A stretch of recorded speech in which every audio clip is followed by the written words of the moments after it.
What is up, duelists? Arts and Crafts here, once again bringing you your daily dose of Yu-Gi-Oh! GOAT format action.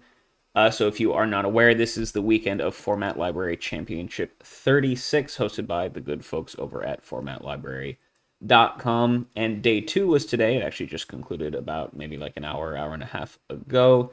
Unfortunately, there was no live coverage on YouTube for this, so I wanted to, in case you guys missed it, weren't able to watch the games as they happened. Wanted to do a recap of at least the finals so you guys could see how the tournament resulted here. So as you can see in the finals of the Format Library Championship, we have an all-Canadian matchup between Hernyhog and 2X champion Moxies. So two of the top duelists today in the GOAT format circuit. So definitely going to be a blockbuster match. This is also interestingly a replay of a Swiss round that Hernyhog did take down. I believe they matched in round 4 or 5 of Swiss, and Hernyhog was able to win that one. So a little bit of redemption on the line here for Moxies as well once they're meeting up again in the finals. So let's hop right into it. Looks like Hernyhog won the RPS, will be leading us off here. And they are going to start out with a Thunder Dragon. So a little bit of intel here. I do know that Hernyhog was on Chaos Turbo. Moxies is on their patented Warrior strategy. So a classic Turbo versus Warrior matchup here. Hernyhog winning the RPS is pretty big, I feel like. This is one of those matchups where first turn advantage is quite important. Leading off with the Thunder Dragon is quite nice as well. We're going to go TD into Upstart, so already getting a good amount of deck thinning through so far. Into Set Monster with a couple back rows, so solid start here from Hernyhog. No Trinity, but still not too bad. Moxie's here, going to go fire off Reinforcement of the Army. Safe choice here to deal with this Set Monster is just Exiled Force. You're not super duper worried about like Magician of Faith just yet, of course, with only Upstart as the target. But Gravekeeper Spy, if it resolves against Moxies, would be a pretty big deal. One of the best cards at dealing with the aggression that the Warrior strategy likes to provide. So conservative choice here would be the Exiled Force to just deal with the Set Monster. It'll cost you your whole normal summon. Would be a pretty big, anti-tempo play. But it would guarantee that whatever this is isn't going to resolve. We're going to go Mystic Swordsman level 2, though, which is a lot more aggressive of an option. Still keeps a body on board, makes it harder for Hernyhog to set future flip monsters as well for as long as it stays on the field. But it could just get killed by like a Regeki Break or a Mirror Force or something like that. Now that's a lot less likely game 1 because Turbo players aren't going to have extra battle traps like Sakuretsu armors that they bring in post side. So game 1, Mystic Swordsman is a lot safer of a play here, so I definitely understand why Moxies would go for that in this circumstance. We're going to go ahead, normal summon that Mystic Swordsman.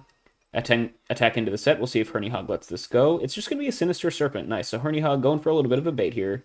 Forcing out the Mystic Swordsman. No card advantage given up just yet. So not too bad. And you did kind of force Moxies to go Rhoda for something here. Now, the fact that Mystic Swordsman will stick around does mean that this will make things awkward, like I was saying, for Hernyhog in the future, because they need to deal with this or have like a battle trap or something before they set any actual flip monster into the Mystic Swordsman. So that's another one of the advantages of going with the Mystic Swordsman over the Exiled Force, is that if Moxies exiled this set monster, they would just be -1, right? Because the Sinister would just float. Whereas here, sure, you ended up kind of getting baited by killing a Sinister, but you still have the card that used to kill it. So you didn't actually lose any card advantage. It's just you're not getting full value out of your Mystic Swordsman just yet. So all in all, pretty equal opening between both players. No one has really any clear advantage at this point. Hernyhog still has the double TD in hand, as well as the known Sinister Serpent that they're likely going to grab. We could see a Trap Dust Shoot come out here. Pretty likely, Warrior definitely will often just main deck triple Trap Dust Shoot. And Dust Shoot is going to come out here, so we'll get to a little peek at Hernyhog's hand. Hand is the known Serpent, known double TD, and then the only other Dust Shoot target is the Tsukuyomi, which is quite a good card against Warrior, so I would not be surprised to see that just get sent back. It's also Hernyhog's only Dark in hand, which could matter if he draws into any Chaos at any point. So expecting the Suk to be sent back, and that is exactly what Moxies is going to pick. And now Moxies knows that they have to play around Snatch Steal. We know about Nobleman of Crossed Out in hand as well, which isn't really important that Moxies knows about, beyond the fact that it's just kind of a brick against Warrior, at least in game 1, when they're not really playing most of their flips, usually. Sometimes Warrior will maybe like main deck a single Magician of Faith, but oftentimes players will wait to bring in the flips post side to exploit turbo players siding out their noblemans, things like that. So Moxies here, pretty good opportunity to get aggressive here for the most part. Snatch Steal can be annoying, but Warrior has a lot of main deck outs to Snatch Steal. They main deck Dust Tornadoes usually, stuff like that. And pending these two back row, there isn't really too much for Hernyhog here to stop any big aggressive pushes. So if Moxies has like a Heavy Storm or something, they will be off to the races. We're going to get a Jar of Greed here for Hernyhog, though. Pretty nice saving that post Dust Shoot, so you at least have one unknown card in hand. And then we're just going to go set a monster pass. Could just be that Sinister Serpent just to get a wall here. Probably not setting anything real into this Mystic Swordsman. We'll see what Moxies can do here with the Mystic Swordsman still on board. Gonna go Breaker the Magical Warrior with still one back row here. It's a lot more likely that this is an Unchainable, by the way, because Hernyhog set it alongside the Jar of Greed.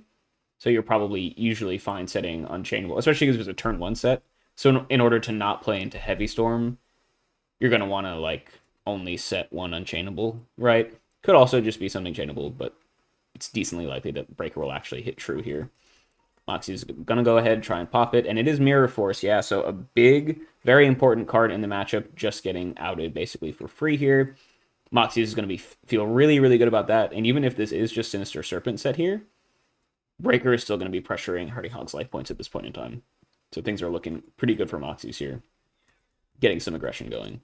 Yeah, it is just a Sinister set, but unfortunately for Hernyhog, the Breaker is here to continue to apply pressure, and you're no longer actually, stalemating with the Serpent here, so Hernyhog is going to need to find something else to do here. Moxie's going to add a couple more back row. Just going to grab the Sinister here in standby. No reason not to. Any other Dust Shoots? Looks like no. Hernyhog is going to go fire Pot of Greed. That's a nice top deck. We know the hand is a little bit bricked, so any additional cards will be quite welcome.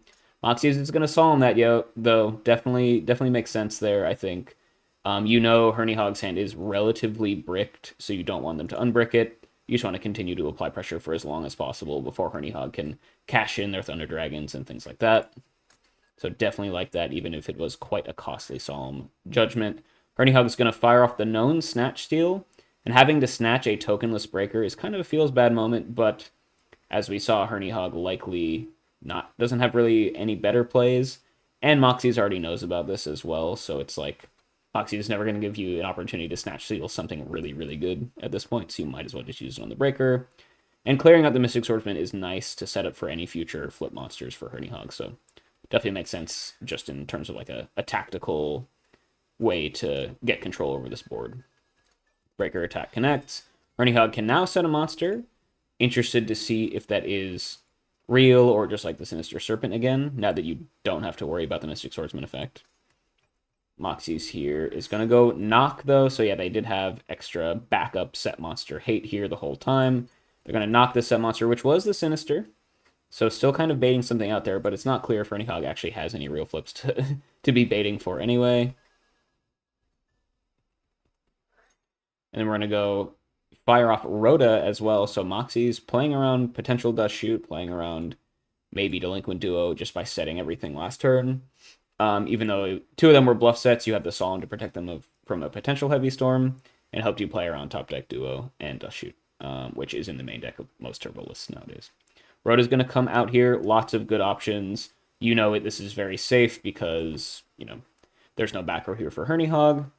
So I guess the play is probably, you can just go for like Blade Knight here. Seems pretty nice. We're just going to go Exiled, though. Interesting. Okay. I guess maybe, okay, so we're going to go Rhoda into Graceful Charity. So wanting to thin the deck a little bit before firing off this Graceful. If you caught my coverage of day 1 of this event yesterday, I had a little spiel about Graceful Charity and Warriors and how I think it's one of the biggest skill check cards for a Warrior player, because it's not like playing Chaos Turbo where it's often very obvious what you should be discarding and when to use Graceful, because you have stuff like Thunder Dragons and Sinister Serpents and Night Assailants that are always good discard cards for Graceful Charity. Warrior doesn't really play any of those cards, right? So you're using Graceful just as purely card filtration, not for advantage. And so when to use it, what to keep, what to discard, can be some of the most interesting decision points a Warrior player could make in a game. And Moxies, of course, is one of our top Warrior players in GOAT format, if not the best one. So for any aspiring Warrior players out there, definitely pay close attention if you're trying to learn how Moxies and the other top warrior players use their graceful charities, because that is what sets them apart, or one of the big things I feel like sets them apart from other warrior players. Graceful is going to get fired off here. And so note they use the Rhoda first.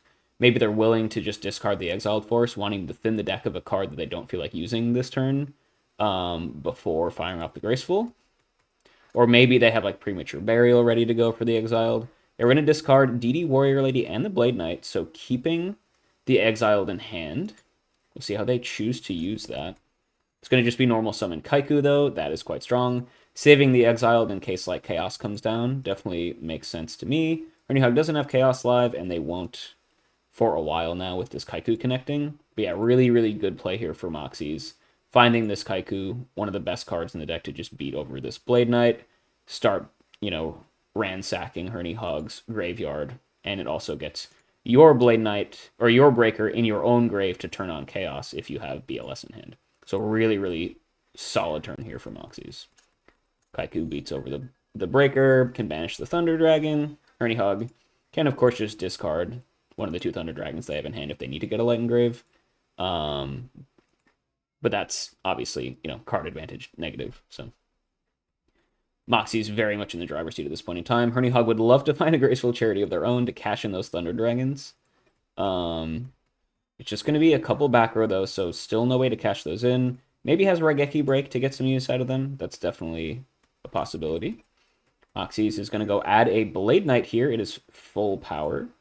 2k attack, because there's only one card in hand. So this is a whopping 3,800 damage coming in here. This is quite safe because the Mirror Force is gone, and Turbo players generally aren't main decking Torrential a lot of the time, so don't really need to play around that as well. Moxies, of course, could also just have like a Solemn Judgment set to protect their monsters from stuff like that anyway. Gonna go get in for 38. Hernyhog does have the Raigeki Break, so they get to discard a Thunder Dragon finally. They can pop the Kaiku to protect their graveyard, turn off the Floodgate effect. That's pretty nice. But the bigger attack of the two, this Blade Knight, is going to stick around and beat in for 2k. Unless we have a second Raigeki Break. But that seems unlikely. Yeah, Hernyhog is going to take the 2k. Blade Knight is now a 3-turn clock, so Hernyhog very much on the back foot. Still has a dead Thunder Dragon in hand. Needs to find some gas. Otherwise, this Blade Knight is going to take him to the cleaners. Hernyhog is just going to add a back row, though, so nothing crazy, crazy strong here. Moxies can likely just continue to beat in. Set a back row to keep Blade Knight at the 2k makes sense.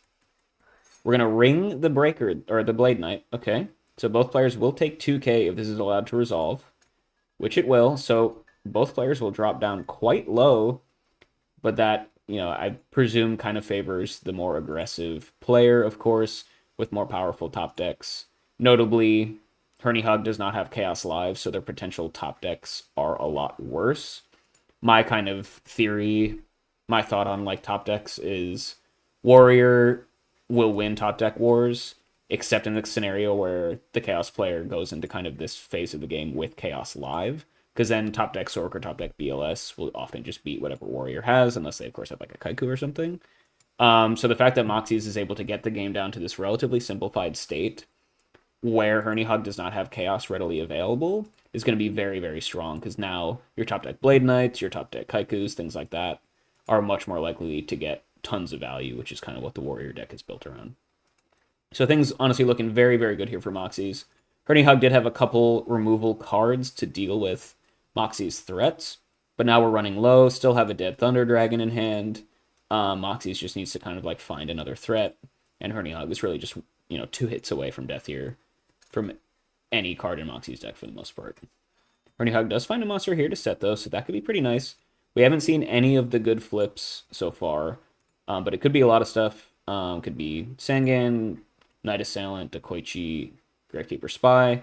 I didn't actually see the players' lists before, so I'm not sure exactly what ratios Hernyhog is running, but I presume it's relatively standard Chaos Turbo stuff. So lots of potentially dangerous stuff here for Moxies to worry about. Moxies is going to go, yeah, so they did hold the Exile Forced in hand this whole time, though. So Hernyhog may be forced to just set something, bait out this Exiled, and then hope a future flip monster draw is going to be good enough. Now, if they drew Sangan, setting it there would be perfect, because the Exiled Force was known, and being able to, bait it out would be really strong. but there is just a chance this is just a real flip. It is a Knight Assailant. Okay, that's actually totally fine for Hernyhog. Knight Assailant is not a very good card against Warrior. The dirtily like stuff you want to hold in hand to set up for like big plays generally don't work out too well. Besides Sinister Serpent, because the card is just insane, right? So Knight Assailant is usually one of the first cards that gets cut post side for turbo against Warrior. So actually trading it for an Exiled Force and getting a Dark Engrave to turn Chaos on is actually probably the best case scenario for this Knight Assailant here. I would guess. So Hernyhog, a little bit. Ooh, well, I might have spoken a little bit too soon though. So Moxie's clearing the way of the Knight Assailant with the Exiled Force, and now we can just slam down BLS. Graveyard loaded up with stuff. And this does represent lethal, and Hernyhog needs Raigeki Break, pretty much exactly, or a held Torrential Tribute or something, which they're probably not playing. Otherwise, this will just be GG. And there it is. That is game one. Going over to Moxies, and that is honestly kind of par for the course for this matchup. You usually expect Warrior to win game one, and then Turbo brings in like 8-9 cards out of the side deck. That's kind of how the meta looks like nowadays. But Hernyhog is down a game here. We'll be able to go first again in game two. But down a game could be a little bit scary, but we'll see how much side deck hate they want to bring in. And also if Moxies is prepared with anything potentially spicy here for the Turbo matchup.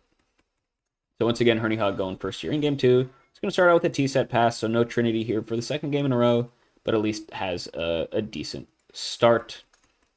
Moxies here. Look, do we have any set monster hate? Just going to go T-set pass of their own and set 4. Okay, so like I mentioned before, and I know Moxies is one of these players as well, based on just like their World Championship deck lists. They do like to play flip monsters in the side deck to bring in against the Chaos Turbo player. Could be Gravekeeper Spies, could be Magician of Fates, could also be Morphing Jar is kind of a newer tech piece that Warrior players bring. As you can see, Morphing Jar actually works quite nicely when Warrior players are able to just like set their whole hand turn one and then just get a lot of value out of the Morphing Jar. So lots of potential scary stuff here for Hernyhog to deal with. We're going to get End Phase MST, pop one of those back row. The read is that probably at least one of these is Solemn Judgment, otherwise you're not going to set your whole hand. So being able to snipe that would be pretty important. You hit a Reinforcement of the Army, though, which is honestly pretty fine as well. See if Hernyhog gets to main phase 1 without any Dust Shoot action coming through. Actually, I guess Moxies does like to side out their Dust Shoots. So actually would be kind of surprised to see the Dust Shoot here. Hernyhog, though, is just going to go set another monster, so seems to have wanted to go for a little bit of a bait here turn 1 without something that they wanted to flip up. So it could be Sangan, could be Sinister Serpent. Moxies either not having any options here. I guess they could have gone Rhoda for Exiled or Mystic Swordsman like we saw last game, but choosing to either prioritize just setting this monster or not willing, or just calling Hernyhog's bluff, essentially, right? Turbo players often, because Warrior is such an anti-flip monster deck, Turbo players generally will try and bait out the set monster removal with stuff first. So oftentimes it could be good if you're the Warrior player to just like not believe the first thing that Turbo sets. And it looks like if Moxies chose to do that intentionally, they will probably get rewarded here because it looks like Hernyhog did not set something real turn 1. And now Moxies, if they had anything else waiting in the wings, could just go ahead and safely use it on this second face down, which could be quite strong. We're going to go, interesting, so set a back row, normal summon Donzalug, and setting here makes me think that we might have a Morphing Jar coming through, and that is what we're going to see. Wow, so Moxies is going to go +4, pending what's in Hernyhog's hand, off of this Morphing Jar, and you can see, like I was saying, the exact strength of Morphing Jar coming through here, allowing Moxies to refill their hand, and now Hernyhog is just so far in the hole with Warrior just drawing a million cards off of this. This is not looking great for our Chaos Turbo player here. Hernyhog is going to lose a lot of good stuff as well. Knight Assailant in the hand, but no flips to make the Morphing Jar experience a little bit easier. Losing Zambira and Tribe, which are two very good cards in the matchup as well as a Raigeki Break, which is just solid in general. And yeah, Moxie's in a very, very solid position at this point, just getting an insane amount of cards. We're going to go Duo as well, saving that for post-Morphing Jar. Definitely makes sense to me. Let's see what we snipe. You hit Mirror Force as well. Feels bad, man, for Hernyhog. Another key piece of the matchup. Hit in the grave, and then Hernyhog has to go and discard Magician of Faith. It does get Chaos Live, which could be pretty nice, but also, a card that you would like to have resolve at some point as well. Moxie is going to add another back row, attack into this set, which was Sangan. Yeah, so as expected, Hernyhog did set some sort of bluff. It's going to be Sangan. Gonna wish that would hit the grave earlier so you could have the Sinister Serpent in hand for like the duo or even the Morphing Jar, of course. We're gonna go ahead and search Tsukuyomi here, which is generally very good against Warrior, but not so good against specifically either of these monsters that Moxie has. I mean, I guess you could get cute and force an activation of Moxie's own Morphing Jar. If you can set up for it and then maybe negate some of the negative card advantage that you just experienced. Or also, if this set monster is like a Gravekeeper Spy, something that would survive this Donzalug poke, essentially, it could be good to keep the Tsukuyomi around, or have the Tsukuyomi available to like get extra resolutions of your Spy, potentially. And it's also just good against warrior monsters in general. Donzalug is going to poke the set. It is Gravekeeper Spy, so Hernyhog is going to be able to resolve a Spy against Warrior, which is generally quite a good win. However, you're down so many cards thanks to that Morphing Jar that this is kind of a Pyrrhic victory, right? Although you do have a decent chance of walling the opponent out for a little bit here if these Spies can stick around. Moxie is going to set their 5th back row, so Hernyhog's going to have a lot of potential chainable stuff here to deal with. Going to make it very, very difficult to proceed. See if there's any Trap Dust Shoot stuff here. Unlikely. Thinking in standby phase here. Get to main phase 1. We're going to go normal summon Breaker. So just going to fire off a shot into the back row. Try and hit something good. Now, a lot of these were set pre-Morphing Jar. So they're potentially not any real back row, right? Like I think it's just the middle one and the far right one that were set after the Morphing Jar, so those are more likely to be real, is kind of the way I think about that. Interested to see what Hernyhog chooses to snipe, though. Going to hit one of the new ones. Hitting Dust Tornado. Probably wish there were some better ones you could have hit there, but when you're firing random into 5 back row, it is what it is. Breaker can get some good work here done anyway. You can go ahead and kill this Donzalug, which could be nice. And even if this forces out like a Sakuretsu armor for Moxies or something, you're still getting a nice 2-for-1 out of this Breaker, so that's totally fine. Are going to let it come through, and Breaker securing that 2-for-1, so Hernyhog clawing their way back a little bit, despite the catastrophic opening with the Morphing Jar +4 and the Duo +1 for Moxies.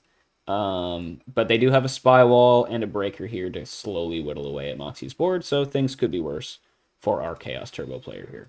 Hernyhog going to just set a back row pass, stick around with their bits and pieces on the board. We'll see if Moxies can make any progress here, or if we're going to stall out for a little bit. Ninja Grandmaster would be quite strong at this point in time. Blade Knight not as strong, but can at least deal with the Breaker, I guess. Need to get 2 cards out of the hand, otherwise it'll just trade. Yeah, we're actually just going to go trade Blade Knight for Breaker. So just simplifying the game state a little bit. So this Breaker is actually going to go +2 here, which is kind of insane. But this does get a light engrave for Moxies, so maybe worth it. You can basically, you're investing this -1 with the Blade Knight. It's not really a -1, but you're investing the slight negative card advantage from this Blade Knight crash into the Breaker into a potential Chaos Summon later to recuperate that lost card advantage. Main phase 2, we're going to set a back row. If you have BLS in hand, you probably want to do it next turn anyway. When you already, when you have the battle phase available, if you so choose. So we are just kind of stalemated here for the time being, but Moxies is still up several cards. We're going to end phase Dust Tornado on the new back row, so hitting a Torrential Tribute. That's not too bad. Torrential Tribute definitely better for Moxies at this point of time because they would love to Torrential to wipe out these Spies. So another minor win here for Hernyhog. Definitely making some good plays, having some good snipes with their back row removal and stuff, just to kind of keep this game in a stalemate. Ooh, and we're going to use the Dust Tornado secondary effect. This is pretty cute. You don't always see that, but it is definitely something Dust Tornado players should remember. The Dust Tornado second effect, that you can actually set another back row after it's used. And this is actually playing around potential Trap Dust Shoot here. which I mentioned before, is unlikely to see for Moxies post side, but is something real for sure. And this does get Hernyhog access to this face down if it was a trap card on their own turn, right? Which could be important if it's something you want to use soon. So Hernyhog drawn back up to 3 cards in hand.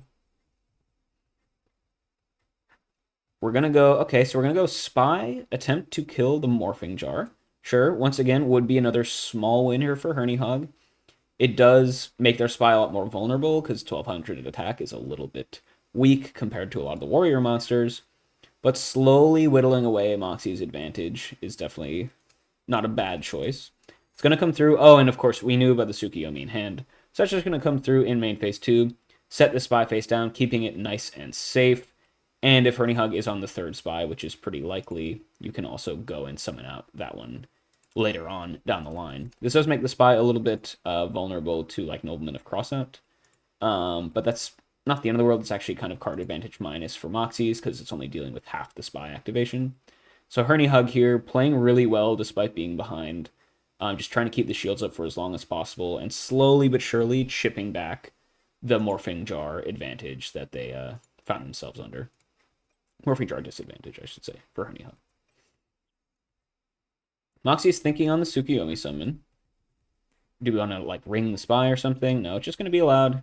And phase 2 gets bounced back. And now Moxie still has potentially 3 Spies to worry about starting next turn.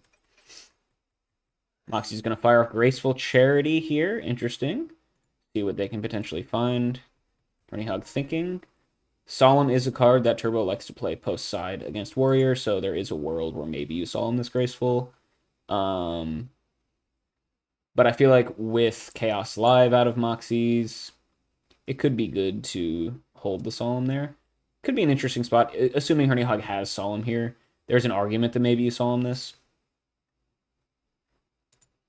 But, of course, might not necessarily be available to him.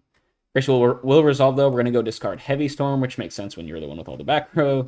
And a Premature Burial. There are a couple good targets, but either of them would, require you to remove Chaos from your graveyard, and neither of them get around Gravekeeper Spy. So no real good targets at the time being. Makes that card likely superfluous. Moxie's going to go ahead and normal summon Breaker the Magical Warrior. Okay. Just trying to pop this back row, I guess. Not going to deal with the Spies at all. It's going to be Ring. Okay, so Hernyhog's going to Chain Ring on this Breaker. Both players will take 16. Classic 1-for-1 goat format trade. Breaker trading for Ring happens, probably thousands of times a day. And that was Moxie's whole normal summon. There aren't really any good Call of the Haunted targets, but if they have BLS, this could be a good time for it to come down with a lot of potential back row to protect it, and no back row out of Hernyhog to worry about with the Breaker having baited out the Ring.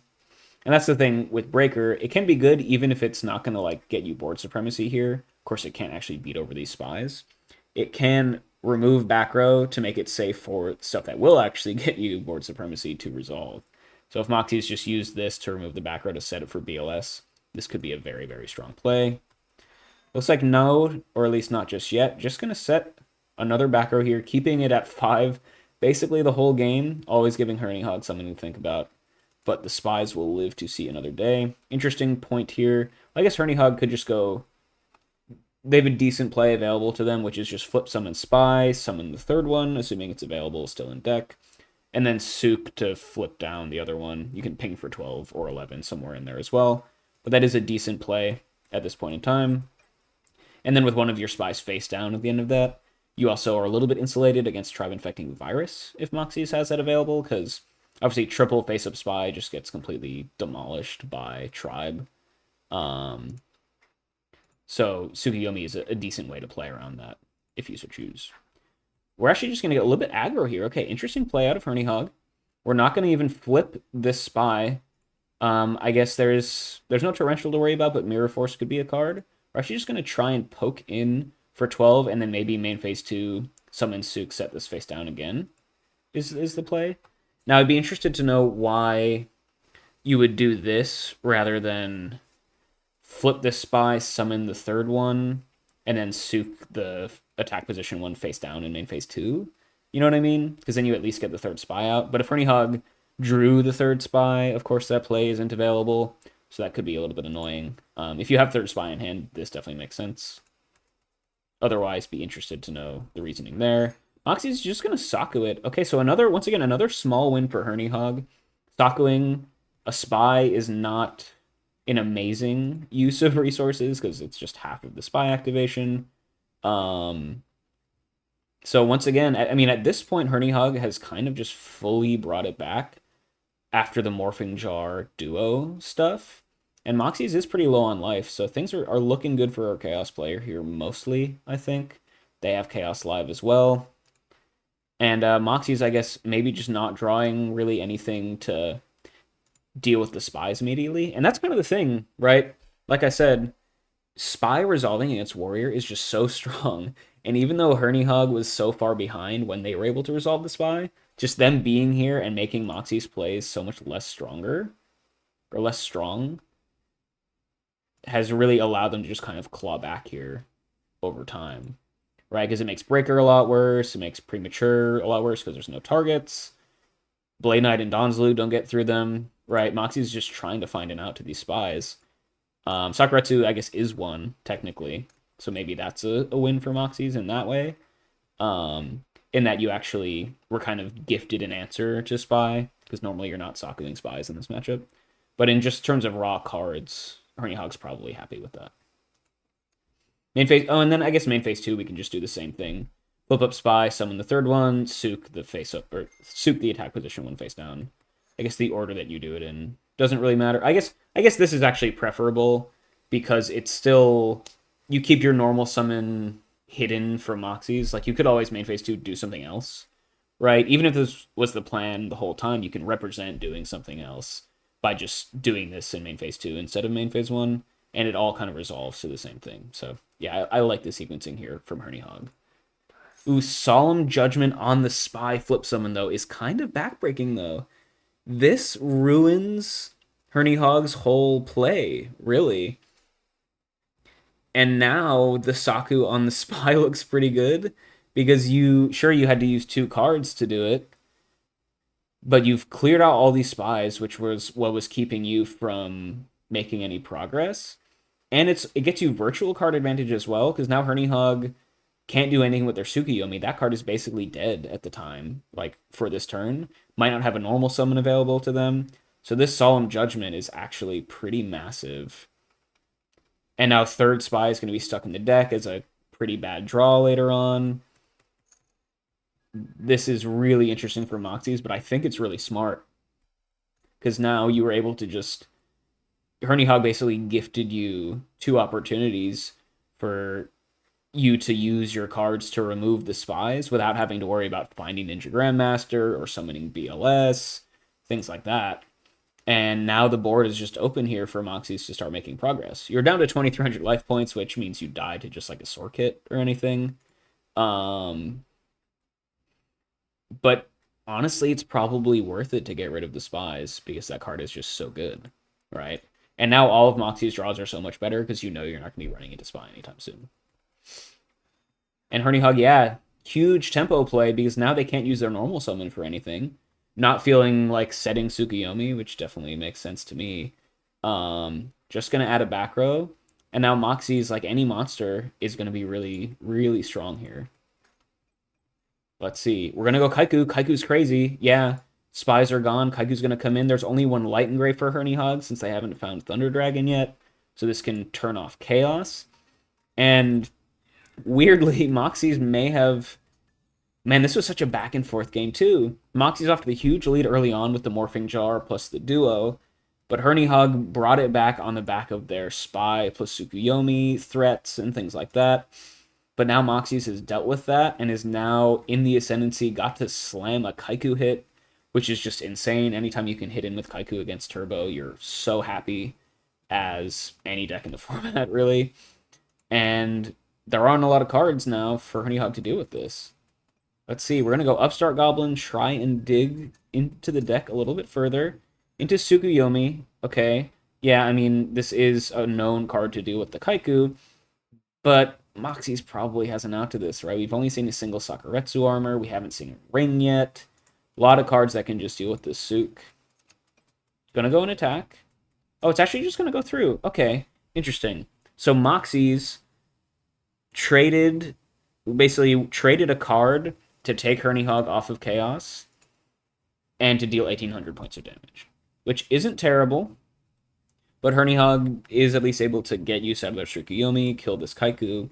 However, if you just have Chaos stuck in hand, that could have been really nice here for Moxies. So Moxies prioritizing playing the brick my opponent, go for virtual card advantage game over actual real card advantage.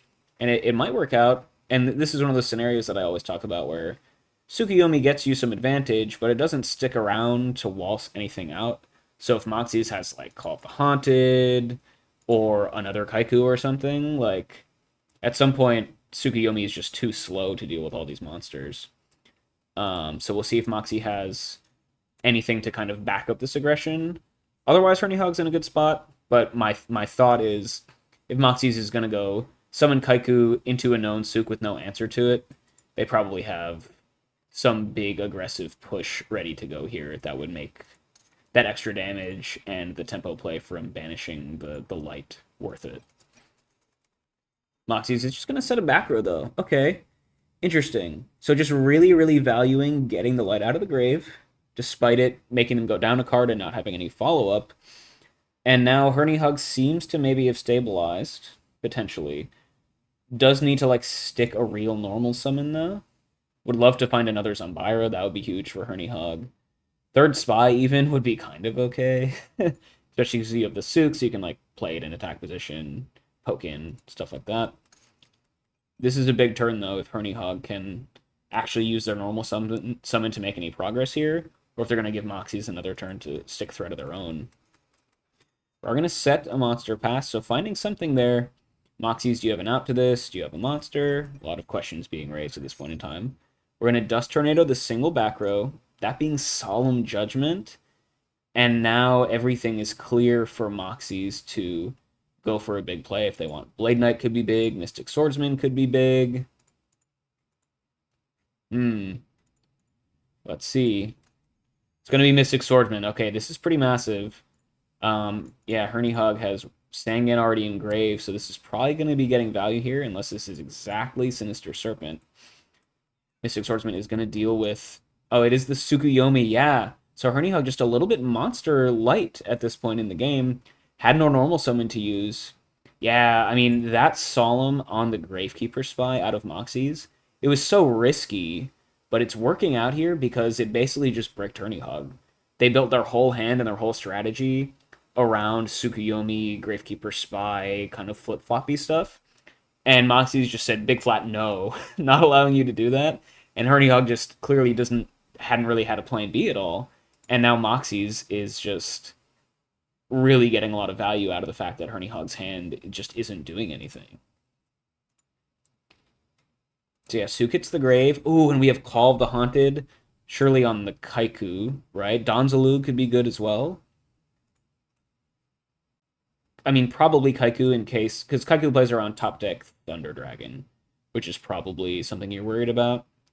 Donzalug is cute, but I feel like you probably just go Kaiku here. Yeah, and that's what we'll see out of Moxies. Kaiku's going to come in, hit for 18. This is a lot of damage. Banishing the Darks here doesn't matter too much, because Hernyhog will, still have plenty of Darks in Grave. And Kaiku will kill Hernyhog before they run out of Darks in Grave at this point, it feels like. However, the Floodgate effect of Kaiku allows Moxies to play around top deck Thunder Dragon, get a Light Engrave, turn Chaos on.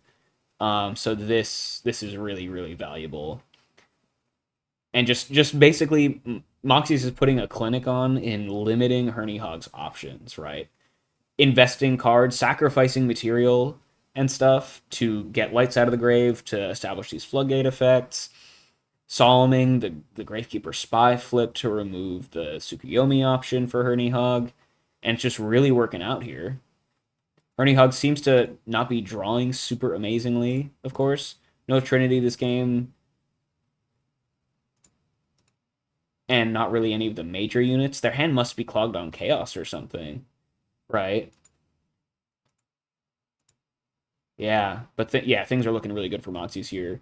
And that's the thing. Warrior is one of the best decks in the format at pressuring turbo hands that are even just like a little bit slow, right?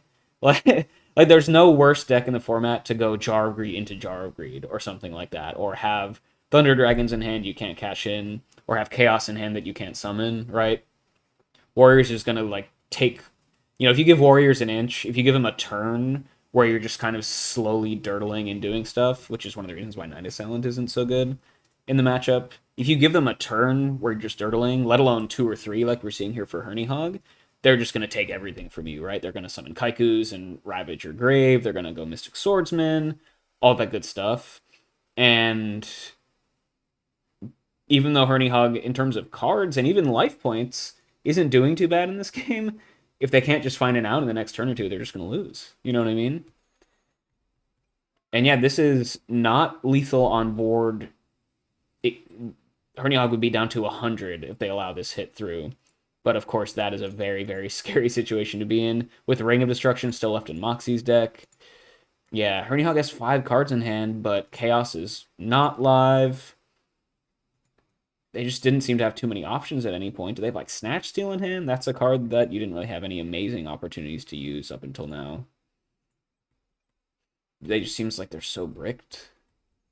We're gonna go normal summon spy. Okay, so they drew the 3rd spy, unfortunately, and that's the thing. Yeah, so once again we see similar to last game, Mystic Swordsman makes things so awkward for Turbo because they can't set any of their flips until this is dealt with.